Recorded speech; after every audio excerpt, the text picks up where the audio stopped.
El sábado pasado, la Guardia Civil me despertó a las 7:12 de la mañana tocando el timbre. No tenía ni idea de por qué estaban ahí, ni qué había pasado. Uno de los agentes me pidió que me identificara y que los acompañara al cuartel de Tres Cantos. Me dijeron que no estaba detenido, pero que necesitaban que respondiera unas preguntas. Yo, medio dormido y en pijama, no entendía nada. No tardaron en soltarlo. ¿Conoce usted a un hombre llamado Sergio Ortega? Sergio Ortega. El nombre me sonaba vagamente. No era amigo mío. No trabajaba conmigo. Pero de pronto, mi estómago se encogió como si supiera algo que mi cerebro aún no procesaba. Uno de los agentes me mostró una foto. Allí estaba Sergio Ortega, sentado en una terraza de lavapiés. A su lado, sonriendo, Clara, mi mujer. Mi mujer. Este hombre ha presentado una denuncia por amenazas, dijo el agente. Afirmó que usted lo sigue, lo vigila y le ha dejado notas anónimas. Yo me reí. Literalmente. Porque no entendía nada. Pero el agente no se rió. ¿Quiere explicarnos qué relación tiene con él? Y ahí fue cuando mi cabeza explotó. Yo no tenía relación alguna con ese tipo. Nunca lo había visto en persona. No tenía ningún motivo para seguirlo, ni sabía que existía. Hasta que vi esa foto. Hasta que vi cómo ella le tocaba el brazo, cómo lo miraba. Ese lenguaje corporal que yo no veía desde hacía meses en casa. A partir de ese momento, mi mundo empezó a girar en sentido contrario. ¿Por qué estaba ella con ese hombre? ¿Por qué me estaban acusando de algo tan absurdo? ¿Y por qué, al mirar esa foto, sentí por primera vez que me estaban ocultando algo enorme? Ese fue el punto de partida. No un mensaje en el móvil. No una conversación sospechosa. Sino una denuncia absurda que me sacó de la cama y me abrió los ojos. Porque si alguien presenta una denuncia contra ti, es porque tiene miedo. Y si tiene miedo, es porque ha hecho algo que no quiere que sepas. Y así empezó todo. Salí del cuartel con la cabeza hecha un lío. El agente me pidió disculpas por las molestias, aunque lo dijo sin mirarme a los ojos. Les quedó claro que no tenía nada que ver con lo que ese tal Sergio Ortega había dicho. Me preguntaron si conocía su dirección, si había estado en su portal, si alguna vez le había escrito una nota. Les dije que no, que ni siquiera sabía su nombre hasta esa misma mañana.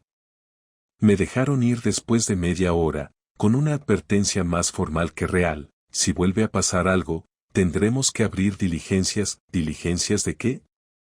Ni ellos lo sabían. Volví a casa caminando despacio. No tenía prisa por llegar, aunque Clara no estaba. Había salido temprano, según el papel que dejó en la encimera, he ido al gimnasio, vuelvo antes de comer. Besos. La letra era suya, clara, segura. Igual que siempre. Me hice un café, aunque no tenía hambre ni sed, y me senté en el sofá. No encendí la televisión, ni cogí el móvil. Solo me quedé ahí, pensando. Intenté recordar la última vez que Clara y yo habíamos hecho algo juntos, solo por gusto. No trabajo, no obligaciones, no cenas con amigos. Algo nuestro. No me venía nada reciente. En los últimos meses todo eran rutinas. Turnos de trabajo, cenas rápidas, dormir cada uno por su lado. Lo acepté como algo normal. Todos los matrimonios pasan por fases así, ¿no? O eso me decía yo, como un idiota.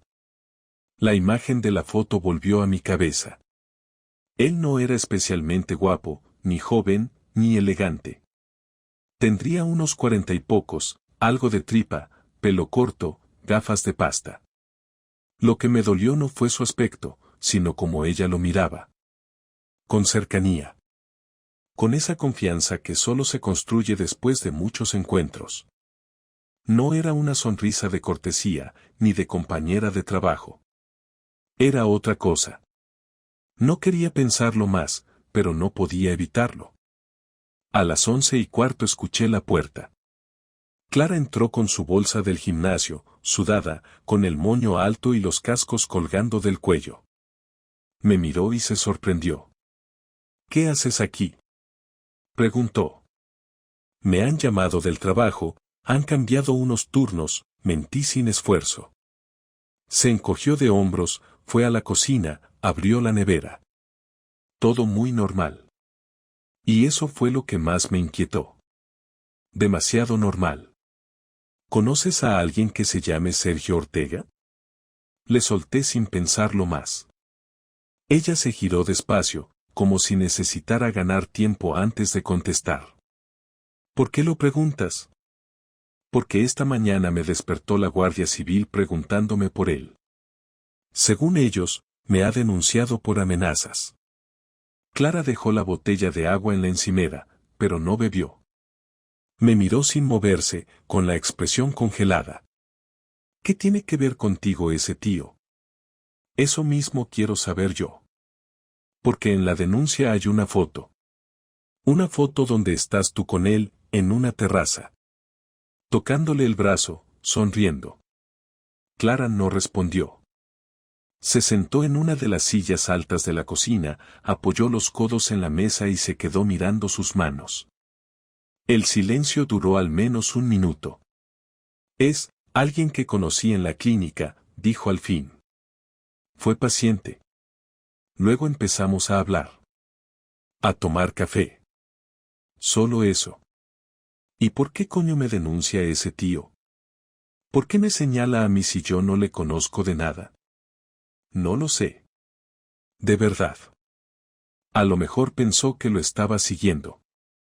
Me dijo que a veces veía a un tipo en una moto cerca de su casa. ¿Y tú le diste mi nombre? Claro que no. ¿Cómo crees que? Se detuvo. Me miró. Sabía que estaba atrapada. ¿Has estado con él? Clara bajó la mirada. Respiró hondo. No habló enseguida. Una vez. Fue solo una vez. Y fue hace semanas. Lo corté. No tenía sentido. No era nada serio. Sentí que me levantaba sin decidirlo. Me apoyé en la encimera con fuerza. El corazón me latía con rabia, pero también con una especie de vacío. Lo dijo con naturalidad, como si reconociera haber comprado algo caro sin avisarme. Fue una vez. Como si eso quitara importancia. ¿Y lo nuestro qué es, Clara? ¿Una rutina? ¿Una pensión alimenticia con cocina? Ella me miró con los ojos húmedos, pero sin llorar. No quería hacerte daño. Me sentía sola. Perdida. No sé qué decirte. Lo corté porque me di cuenta de que no valía la pena. No valía la pena él o no valía la pena arriesgarte. No contestó.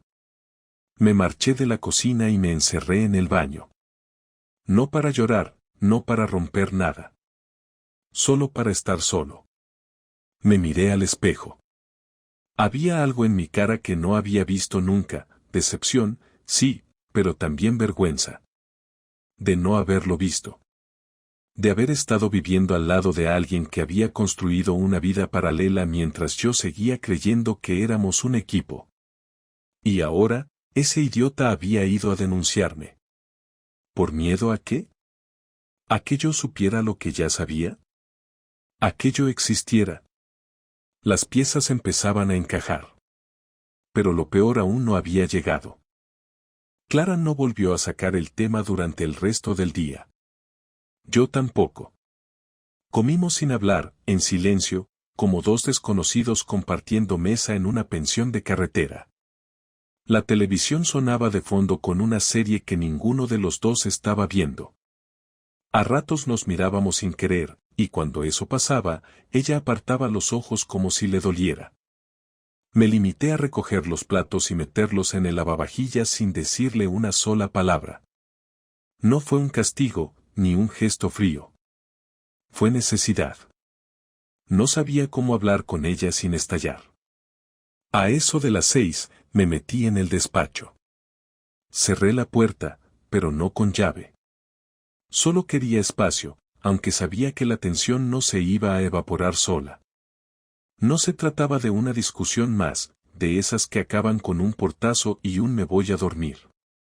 Esto era otra cosa. Esto era un antes y un después. A las 7:30, escuché sus pasos acercarse. Tocó la puerta con suavidad, como si fuera la puerta de un hospital. ¿Puedo pasar? No respondí, pero entró igual. Se quedó de pie, al otro lado del escritorio, y no dijo nada durante un rato. Lo siento, empezó. Sé que no sirve de nada decirlo, pero te juro que lo siento. ¿De verdad crees que eso cambia algo? No, pero no puedo quedarme sin decirlo. ¿Cuánto tiempo llevabas viéndolo? No fue una relación, dijo, con una voz que parecía entrenada para sonar arrepentida. Nos vimos 3 veces. 2 cafés. Una vez en su casa. Fue hace más de un mes. Te juro que no pasó más. ¿Y te bastó un mes para mentirme, para acostarte con otro, para hacer como si nada en casa? No fue tan simple. No te imaginas lo sola que me he sentido estos últimos meses. Tú estabas siempre cansado, siempre apagado. Apenas hablamos. Te encerrabas aquí con el trabajo o te ibas a dormir sin decirme nada. Yo también tengo límites. Claro, y tu solución fue buscar a otro. Muy maduro. Muy valiente. ¿Y si no me hubieran despertado esta mañana los guardias? ¿Cuándo ibas a contármelo? No lo sé. No tenía pensado ocultártelo para siempre, pero no sabía cómo decirlo. ¿Y el imbécil ese? ¿Por qué te ha denunciado? Porque me pidió que lo dejara y lo dejé. Se obsesionó. Me mandó mensajes durante días, me esperaba en la salida del trabajo. Le dije que tenía que parar, que no quería verlo más, que había sido un error. Pero insistía. Y ahora, supongo, quiere vengarse. ¿Y tú le dijiste que me seguía? ¿Le diste mi nombre? No le dije nada. Lo juro. Él ya sabía cómo te llamabas. Te buscó por su cuenta. Me dijo que había visto una carta tuya en casa una vez. No lo sé. El caso es que me escribió que si no le respondía, iba a contarle todo a alguien. Pensé que era solo una amenaza, una rabieta. Bueno, ya ves que no era solo eso. Porque esta mañana, mientras tú sudabas en el gimnasio, yo estaba en una comisaría explicando que no tengo ni puta idea de quién es tu amante.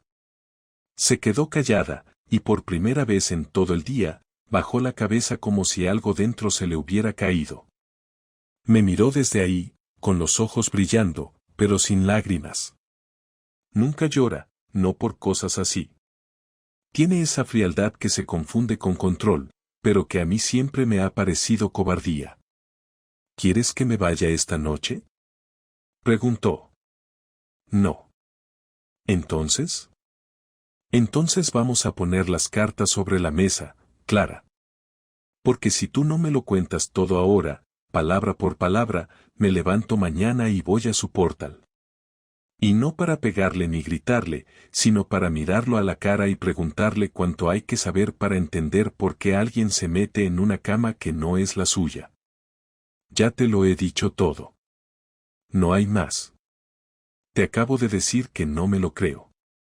Y tampoco me interesa lo que tú consideres todo. Me interesa la verdad. Quiero saber qué pasó, desde el primer mensaje hasta la última vez que os visteis. No me trates como un niño. No me ahorres detalles. Porque si me vas a romper, que al menos sea sabiendo dónde está la grieta. Ella se apoyó en el respaldo de la silla. Respiró hondo. Miró al techo un segundo y luego empezó a hablar. Dijo que lo conoció cuando él fue como paciente a una limpieza dental, que hablaron un rato de política, que ella hizo un comentario irónico que a él le hizo gracia. Que unos días después, él volvió a pedir cita con ella solo para que le explicara un presupuesto. Que después la invitó a tomar algo. Que ella dudó, pero aceptó. Que le dijo que estaba casada. Que no estaba buscando nada. Que él también tenía pareja. Que fue todo muy moderno. Que se contaban cosas. Que era divertido. Que no se sentía juzgada. Que le gustaba como la escuchaba. Que se vio a sí misma como alguien interesante otra vez. Que no pensaba acostarse con él. Que no fue premeditado. Que no sintió culpa en el momento.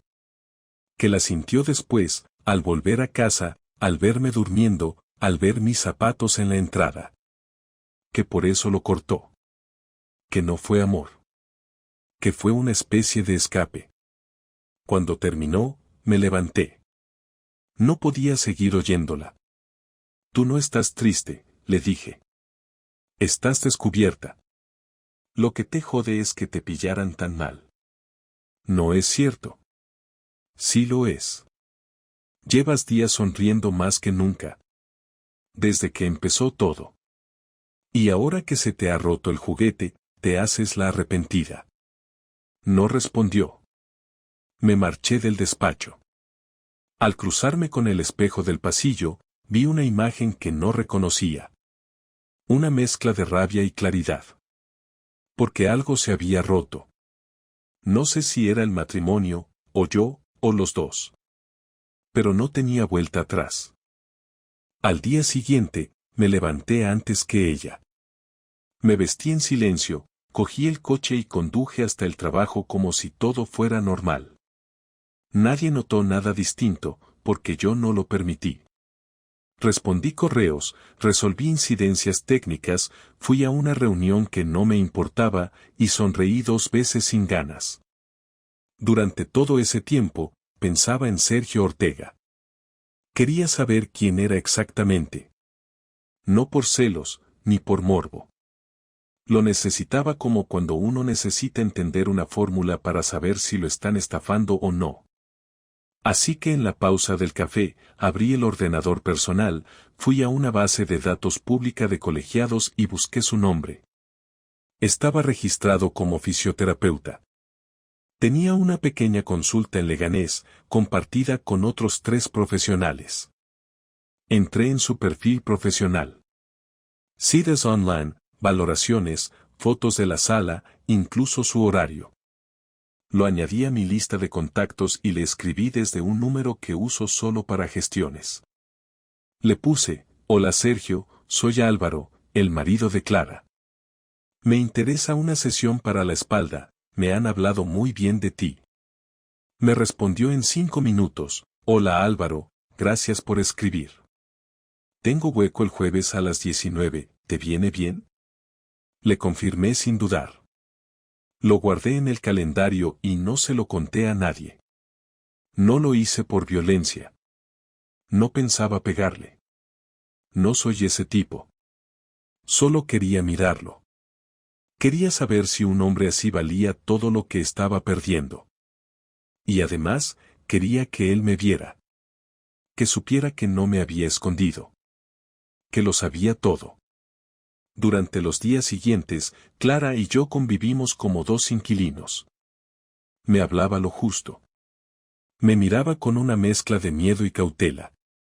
Yo no le hablaba de Sergio ni de la comisaría.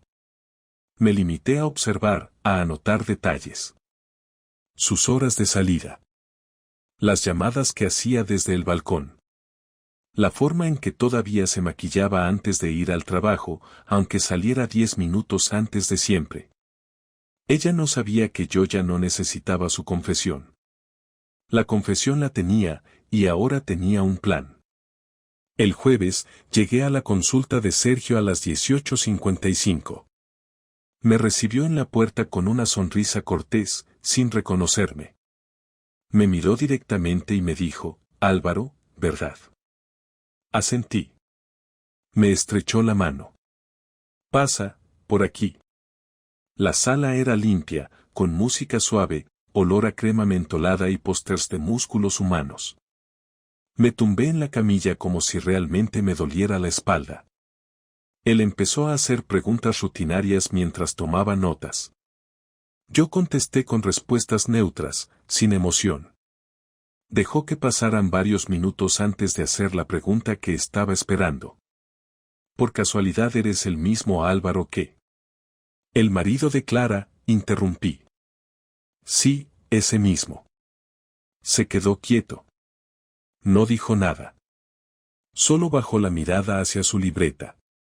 Pasaron unos segundos antes de que hablara. Mira, no sabía que ibas a venir. No tenía ni idea. Pensé que esto ya estaba cerrado. Lo que tú pienses me da igual, le dije, sin levantar la voz. Solo quiero que sepas una cosa. Si alguna vez vuelves a escribirle, a acercarte, a nombrarla, vas a tener problemas. No amenazas. Problemas reales. Yo no soy como tú. Yo no mando denuncias falsas a la Guardia Civil. Yo no invento acosos. Yo voy directo. Te estoy dando el privilegio de que esto termine aquí, sin consecuencias. No tienes ni idea de lo que pasó, contestó, intentando sonar seguro. Tengo más idea de la que te gustaría. Tengo copias de sus mensajes, de los tuyos, del día que la citaste mientras yo trabajaba en casa. Tengo pruebas suficientes para arruinarte la imagen que te has montado como profesional serio. No tengo prisa. No necesito venganza hoy. Solo quería verte. Y que tú me vieras. Sergio tragó saliva. Quiso decir algo más, pero no se atrevió. Dejó de tocarme la espalda. Dio un paso atrás. ¿Quieres que termine la sesión? No. No hace falta. Ya he terminado yo.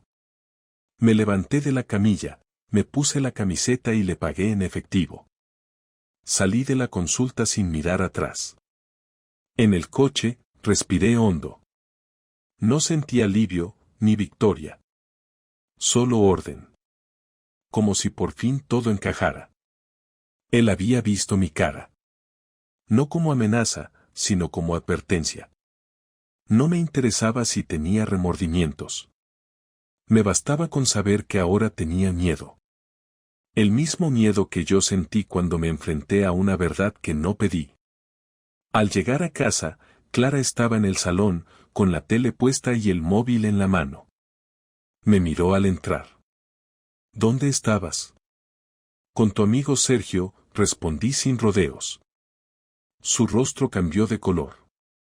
Soltó el mando y se quedó quieta. ¿Qué le has hecho? Nada que no mereciera. Ahora ya sabe que no soy tan invisible como pensaba. No me contestó. Se levantó, fue a la cocina y se quedó ahí varios minutos. No la seguí. No tenía nada más que decir. Esa noche dormí en el sofá.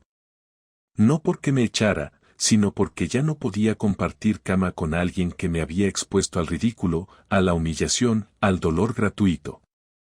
Desde entonces, ella ya no mencionó su nombre. Ni una vez. Pero yo sabía que en su cabeza no se había ido. Solo que ahora vivía con un límite. Uno que le dejé claro, sin necesidad de gritar, sin levantar un dedo. Pasaron 5 días sin que habláramos de lo que pasó. Compartimos espacios como dos compañeros de piso que apenas se soportan. Nos turnábamos en la cocina, evitábamos el contacto visual, dormíamos en habitaciones separadas. El domingo por la noche, después de cenar cada uno por su cuenta, Clara se sentó en el borde del sofá y me dijo que necesitábamos hablar. No me levanté. Me quedé sentado en la mesa, frente a la taza de café vacía que había dejado ahí sin recoger. Me preguntó si podíamos hacerlo sin gritarnos, si podíamos mantener una conversación civilizada. Le dije que sí, aunque en realidad no sabía si quería escucharla, pero entendí que necesitaba decirlo todo. Así que acepté. Se sentó frente a mí, con las manos en las piernas. Me miró directo, sin bajar la vista, y empezó a hablar. Me dijo que sabía que lo había destrozado todo, que no buscaba excusas, pero que tampoco podía seguir viviendo con el silencio entre nosotros. Dijo que desde hacía un año sentía que no estábamos conectados, que nuestras conversaciones eran automáticas, que todo se había vuelto una especie de rutina asfixiante y que no se sentía vista. Añadió que no me culpaba solo a mí, que ella también había contribuido a esa distancia, pero que con Sergio se sintió por un momento como alguien distinta, como si hubiera recuperado algo que ni siquiera sabía que había perdido. Le pregunté por qué no me lo dijo antes de acostarse con otro. Me respondió que no supo cómo hacerlo, que no quería herirme, que pensó que era solo un impulso, algo pasajero, y que se convencería a sí misma de que no había pasado nada. Pero que cuando se dio cuenta de que sí pasó, y de que no podía borrarlo, entró en pánico. No lo dijo así, claro. Usó otras palabras, más largas, más medidas, como si todavía esperara que yo le agradeciera su sinceridad. Yo la dejé hablar. No la interrumpí. No por respeto, sino porque necesitaba escuchar todo hasta el final para decidir qué iba a hacer con eso. Cuando terminó, se quedó esperando. Yo no dije nada al principio. Me levanté, llevé la taza a la cocina y regresé sin prisa. Me senté otra vez. Le dije que la entendía, que yo también había sentido esa desconexión, pero que mientras ella buscaba consuelo en otro hombre, yo seguía confiando en que era una etapa, que pasaría. Le dije que lo que más me dolía no era el sexo en sí, ni siquiera el engaño, sino la elección consciente de no hablarlo conmigo antes. Que tuvo la oportunidad de decírmelo, de advertirme, de darme la opción de intentar arreglarlo, pero prefirió no hacerlo. Que cuando uno ama de verdad, no solo se queda en los buenos momentos, también elige quedarse cuando todo se vuelve mierda, pero ella no eligió quedarse, eligió desaparecer unas horas en la cama de otro. Ella me miró en silencio. No negó nada. No intentó suavizarlo. Solo me dijo que tenía razón. Que no podía defender lo que hizo. Y entonces me preguntó si estaba dispuesto a perdonarla. No fue un chantaje emocional. Lo preguntó con la voz tranquila, pero con una tensión en la mandíbula que delataba que ya se esperaba la respuesta. Le dije que no lo sabía. Que no era tan simple. Que no era cuestión de decirte perdono y seguir con la vida como si no hubiera pasado nada. Que el perdón no sirve si uno no puede volver a confiar. Que perdonar no es olvidar, y que yo todavía no sabía si podía seguir durmiendo al lado de alguien que me hizo sentir que valía menos que un impulso ajeno. Ella bajó la cabeza por primera vez en la conversación. ¿Qué quieres hacer entonces?, preguntó. Necesito espacio. ¿Y tú también? ¿Quieres que me vaya? Sí. No discutió. No intentó convencerme. Solo asintió. Me preguntó si quería que se fuera esa misma noche. Le dije que no hacía falta correr, pero que antes del miércoles quería la casa solo para mí. Me pidió que no la echara sin antes decidir qué haríamos a largo plazo. Le aseguré que no lo haría. Que no iba a tomar decisiones con rabia. Pero que en ese momento necesitaba recuperar mi cabeza, pensar sin su voz, sin sus movimientos, sin su ropa en el armario. Que después podríamos hablar con calma, que incluso podríamos ir a terapia, si es que aún quedaba algo que arreglar. No respondió, pero su silencio fue suficiente. A la mañana siguiente, cuando me desperté, Clara ya no estaba. Había dejado una bolsa con algo de ropa junto al perchero. También había un sobre con las llaves del coche, una nota breve y su tarjeta del seguro médico, por si necesitaba algo. No lloré. No me alegré. No sentí nada en particular. Solo un vacío raro, como si la casa hubiera perdido sonido. Durante los días siguientes, no hablamos. Me limitaba a ir al trabajo, volver, preparar algo de comida, mirar el techo, ducharme y acostarme. No llamé a nadie. No le conté a mis amigos. No publiqué nada. Solo existía. Y en ese espacio de existencia, empecé a preguntarme si lo nuestro tenía solución o si simplemente habíamos estado alargando algo que ya estaba muerto hacía tiempo. Una semana después de que Clara se fuera de casa, me senté frente al portátil con un documento en blanco y escribí su nombre, mi nombre y la palabra divorcio en mayúsculas. No para comenzar el trámite en ese momento, sino para visualizarlo, para ver cómo se veía eso ahí, escrito. La pantalla no me generó ni ansiedad ni paz. Solo una especie de aceptación incómoda.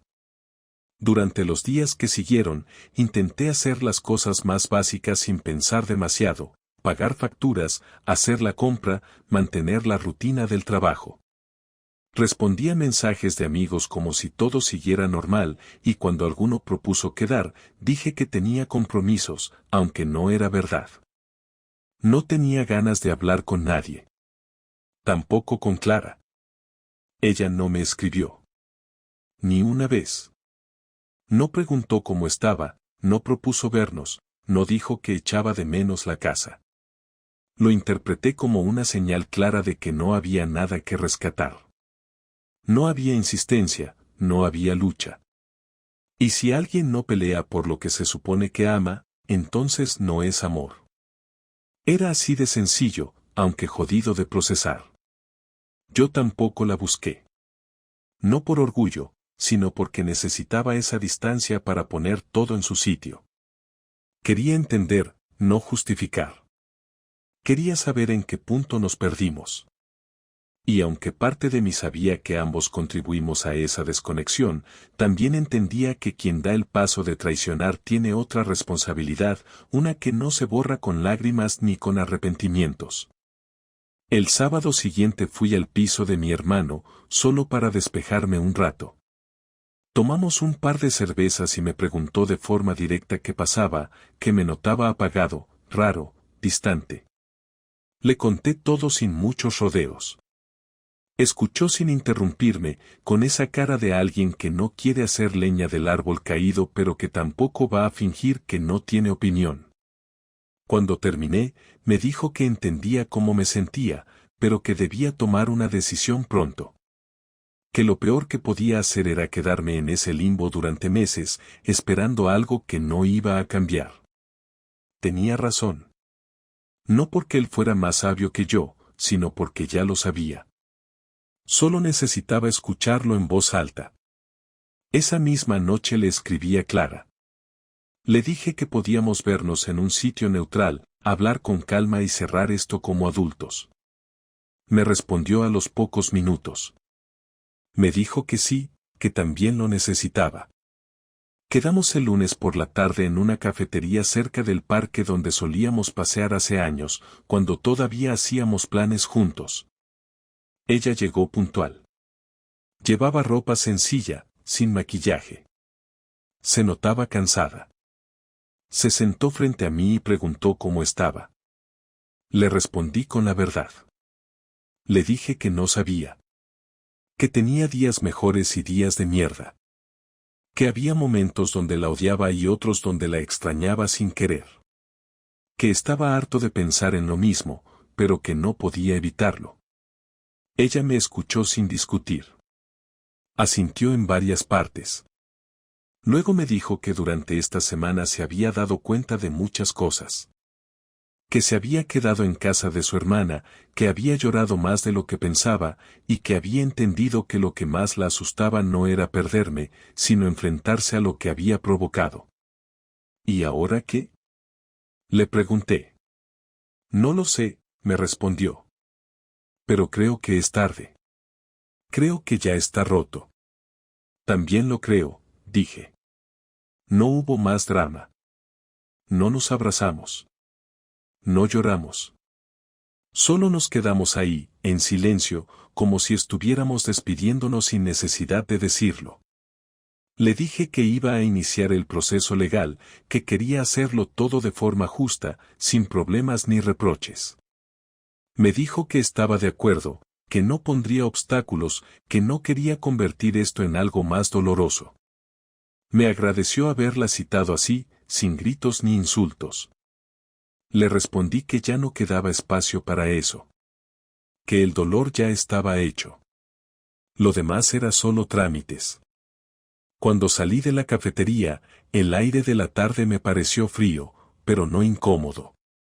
Me fui caminando despacio, sin mirar atrás. Esa fue la última vez que la vi. Desde entonces, nos comunicamos solo por correo electrónico, para temas puntuales. El divorcio fue rápido. No había bienes complicados ni hijos en común. Firmamos todo en menos de 2 meses. Nunca más me escribió por algo que no fuera legal. Tampoco lo esperaba. A veces me preguntan si la perdoné. No sé qué responder. Quizá la perdoné en parte, pero no en el sentido que la gente imagina. No la odio. No deseo que le vaya mal. Solo dejé de considerarla parte de mi vida. No es rencor. Es decisión. Y en cuanto a mí, estoy en proceso. No te diré que salí más fuerte, ni más sabio. Salí herido, con menos confianza en los demás, pero con más claridad sobre lo que no quiero volver a vivir. Eso ya es algo. Ahora vivo solo en un piso más pequeño. No es perfecto, pero es mío. Duermo tranquilo. Me levanto sin ansiedad. Aprendí que hay cosas que, cuando se rompen, no deben repararse. No porque no se pueda, sino porque no vale la pena. Y eso, al final, es lo que me quedó claro de todo esto. Que la paz no siempre se encuentra donde uno la busca, pero sí aparece cuando dejas de rogar por algo que ya no existe.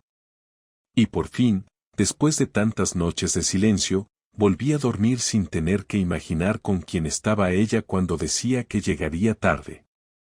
Eso fue suficiente para mí. Eso fue libertad.